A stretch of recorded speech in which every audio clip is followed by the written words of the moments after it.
नमस्कार, मैं हूं डॉक्टर राखी गोयल, चैतन्य आईवीएफ सेंटर चंडीगढ़ से। आज हम चर्चा करेंगे एंडोमेट्रोसिस के बारे में। एंडोमेट्रोसिस आखिर होता क्या है? एंडोमेट्रोसिस एक बीमारी है, एक कंडीशन है जिसमें गर्भाशय की लाइनिंग, जिसको हम एंडोमेट्रियम कहते हैं, उसी तरह का टिश्यू गर्भाशय के बाहर पाया जाता है, जैसे अंडेदानी, ट्यूब्स, पेशाब की थैली, आंतड़ियां या बाकी पेल्विस के अंदर। ये 5 से 10% महिलाओं में पाया जाता है। बहुत सारी थ्योरीज हैं कि एंडोमेट्रियोसिस होता क्यों है, बट कुछ ऐसा क्लियर नहीं है।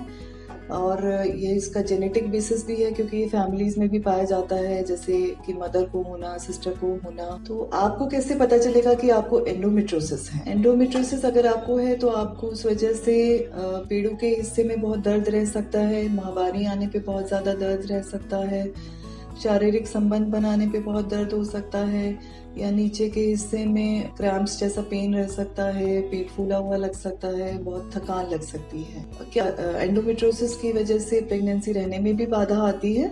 यह देखा गया है कि जिन महिलाओं को एंडोमेट्रोसिस होता है उनमें से 30 से 50% तक महिलाओं को प्रेगनेंसी रहने में मुश्किल आती है।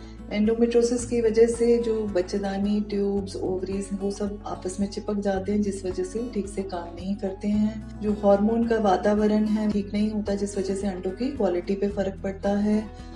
अंडे अच्छी क्वालिटी के नहीं होते हैं, और जब गर्भाशय में भ्रूण ने, एम्ब्रियो ने इम्प्लांट होना होता है तो उसमें भी बाधा आती है। तो इन सब कारणों की वजह से एंडोमेट्रोसिस की वजह से प्रेगनेंसी रहने में मुश्किल आ सकती है। तो आपके डॉक्टर कैसे सस्पेक्ट करेंगे, डायग्नोज करेंगे कि आपको एंडोमेट्रोसिस है? आपके डॉक्टर को पहले आपके सिम्टम्स, जो आपकी प्रॉब्लम्स है, उनके बेसिस पे वो सस्पेक्ट करेंगे कि आपको एंडोमेट्रोसिस हो सकता है। आपका इंटरनल चेकअप करने पे उन्हें कुछ गांठें फील हो सकती हैं, आपकी अंडेदानी बड़ी हो सकती है, आपका जो गर्भाशय है वो फिक्स पोजीशन में हो सकता है, आपकी सर्विक्स या वजाइना में एंडोमेट्रोसिस के घाव नजर आ सकते हैं।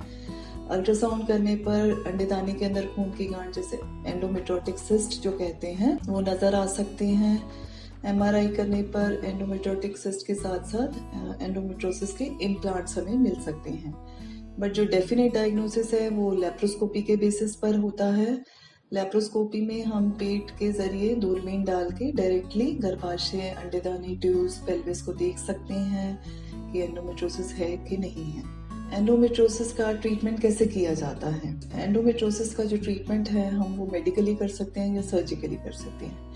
एंडोमेट्रोसिस एक ईस्ट्रोजन डिपेंडेंट कंडीशन है। ईस्ट्रोजन एक फीमेल हार्मोन होता है, उसकी मात्रा अगर बढ़ती है तो उसके साथ साथ एंडोमेट्रोसिस की कंडीशन भी बढ़ती है।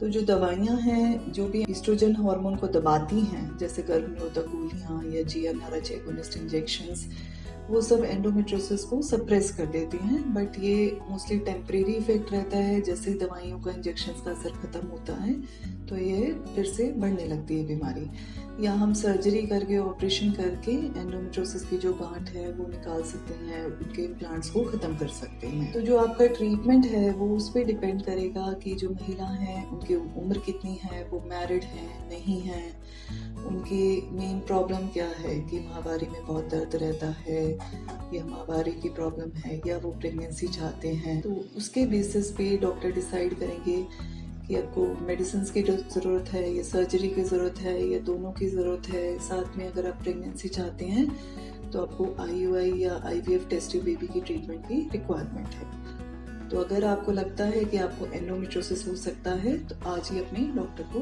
कंसल्ट कीजिए।